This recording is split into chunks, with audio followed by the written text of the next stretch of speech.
Everyone needs a coach. It doesn't matter whether you're a basketball player, a tennis player, a gymnast, or a bridge player. My bridge coach, Sharon Osberg, says there are more pictures of the back of her head than anyone else's in the world. Sorry, Sharon. Here you go. We all need people who will give us feedback. That's how we improve. Unfortunately, there's one group of people who get almost no systematic feedback to help them do their jobs better. And these people have one of the most important jobs in the world.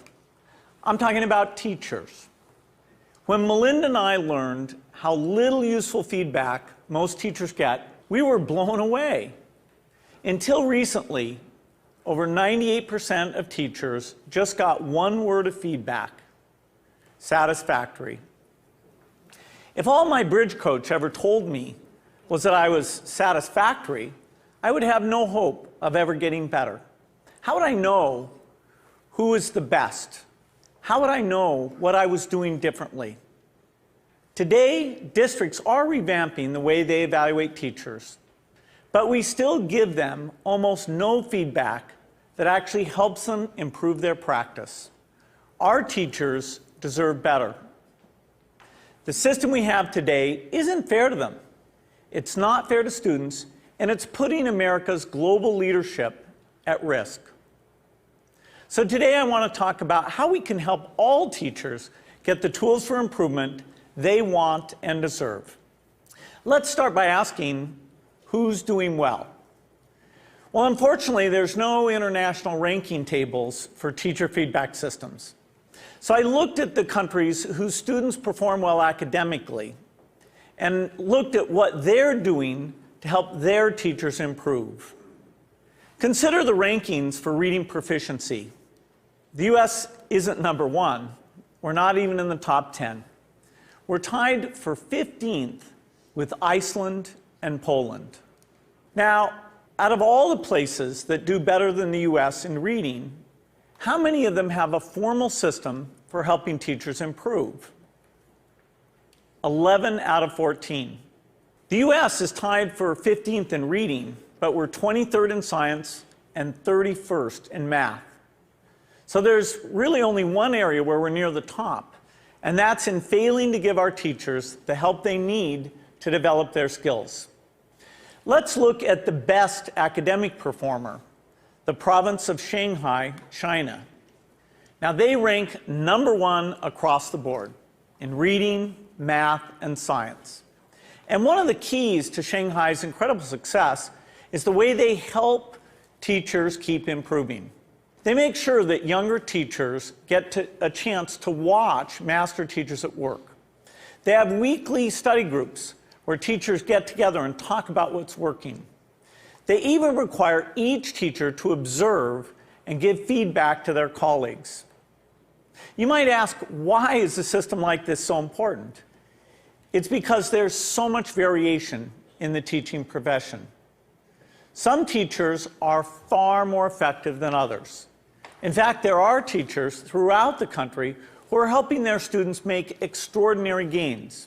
If today's average teacher could become as good as those teachers, our students would be blowing away the rest of the world. So we need a system that helps all our teachers be as good as the best. What would that system look like? Well, to find out, our foundation has been working with 3,000 teachers in districts across the country on a project called Measures of Effective Teaching. We had observers watch videos of teachers in the classroom and rate how they did on a range of practices. For example, did they ask their students challenging questions? Did they find multiple ways to explain an idea? We also had students fill out surveys with questions like, does your teacher know when the class understands a lesson? Do you learn to correct your mistakes? And what we found is very exciting. First, the teachers who did well on these observations had far better student outcomes. So it tells us we're asking the right questions. And second, teachers in the program told us that these videos And these surveys from the students were very helpful diagnostic tools because they pointed to specific places where they can improve. I'm going to show you what this video component of MET looks like in action. Good morning, everybody. Let's talk about what's going on today. To get started, we're doing a peer review day, okay, a peer review day. And our goal by the end of class is for you to be able to determine whether or not you have moves to prove in your essays. My name is Sarah Brown-Westling. I am a high school English teacher at Johnston High School in Johnston, Iowa. Turn to somebody next to you. Tell them what you think I mean when I talk about moves to prove. I think that there is a difference for teachers between the abstract of how we see our practice and then the concrete reality of it. Okay, so I would like you to please bring up your papers. I think what video offers for us is a certain degree of reality. You can't really dispute what you see on the video. And there is a lot to be learned from that. And there's a lot of ways that we can grow as a profession when we actually get to see this. I just have a flip camera and a little tripod and invested in a tiny little wide angle lens. At the beginning of class, I just perch it in the back of the classroom. It's not a perfect shot. It doesn't catch every little thing that's going on, but I can hear the sound, I can see a lot, and I'm able to learn a lot from it. So it really has been a simple but powerful tool in my own reflection. All right, let's take a look at the long one first, okay? Once I'm finished taping, then I put it in my computer and then I'll scan it and, take a peek at it. If I don't write things down, I don't remember them. So having the notes is part of my thinking process, and I discover what I'm seeing as I'm writing. I really have used it for my own personal growth and my own personal reflection on teaching strategy and methodology and classroom management and just all of those different facets of the classroom. I'm glad that we've actually done the process before so we can kind of compare what works, what doesn't. So I think that video exposes so much of what's intrinsic to us as teachers in ways that help us learn and help us understand, and then help our broader communities understand what this complex work is really all about.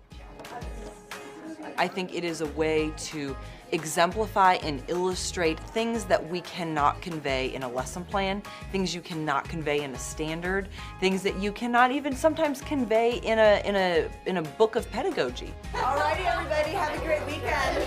I'll see you later.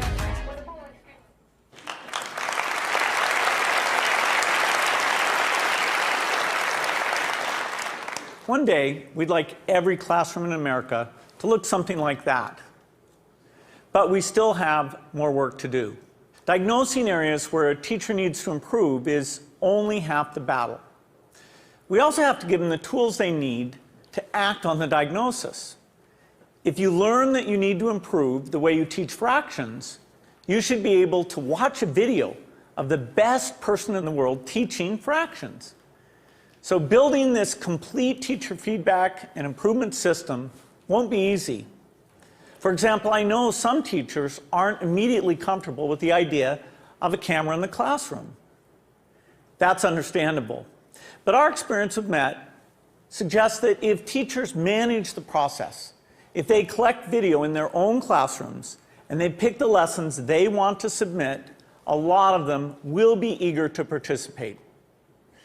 Building this system will also require a considerable investment. Our foundation estimates that it could cost up to $5 billion. Now that's a big number, but to put it in perspective, it's less than 2% of what we spend every year on teachers' salaries. The impact for teachers would be phenomenal. We would finally have a way to give them feedback, as well as the means to act on it. But this system would have an even more important benefit for our country.